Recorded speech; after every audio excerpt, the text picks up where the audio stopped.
ساتھیوں کے ساتھ نرمی کا معاملہ کرنا۔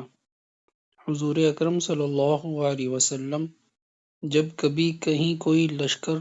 روانہ فرماتے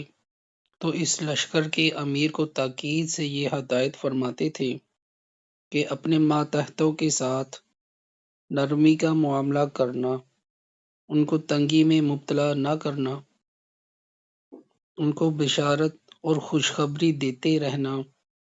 اسی طرح جب کسی کو کسی علاقہ یا قوم کا گورنر اور امین بنا کر بھیجتے تو ان کو ہدایت فرما دیتے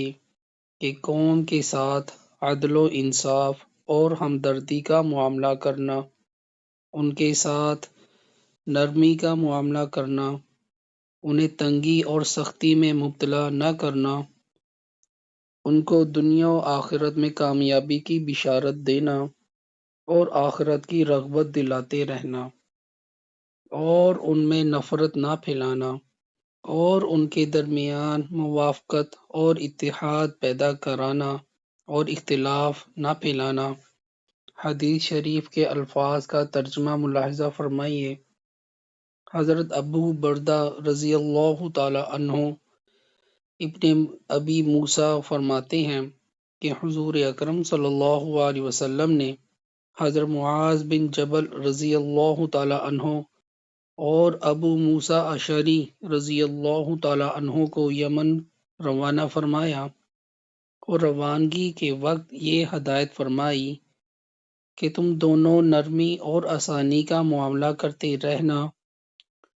اور لوگوں کے ساتھ تنگی اور سختی کا معاملہ نہ کرنا اور لوگوں کو دنیا و آخرت کی کامیابی کی بشارت دیتے رہنا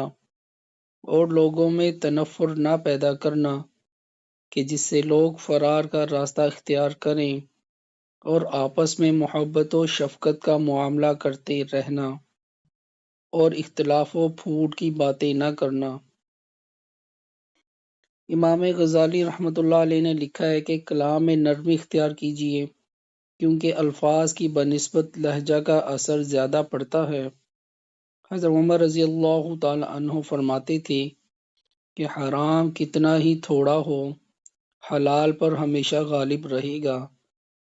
صحیح مسلم شریف میں ہے کہ حضور صلی اللہ علیہ وسلم نے بددعا فرمائی، اے اللہ، جو میری امت کا والی ہو، اگر وہ امت پر سختی کرے تو بھی اس کے ساتھ سختی کا معاملہ کرنا، اور اگر وہ نرمی کرے تو بھی اس کے ساتھ نرمی کا معاملہ کرنا۔ اس لیے ہر جگہ ذمہ دار اپنے ماتحتوں کے ساتھ نرمی کا معاملہ کریں۔ اللہ پاک نبی اکرم صلی اللہ علیہ وسلم کی سیرت پر عمل کرنے والا بنا دے، آمین۔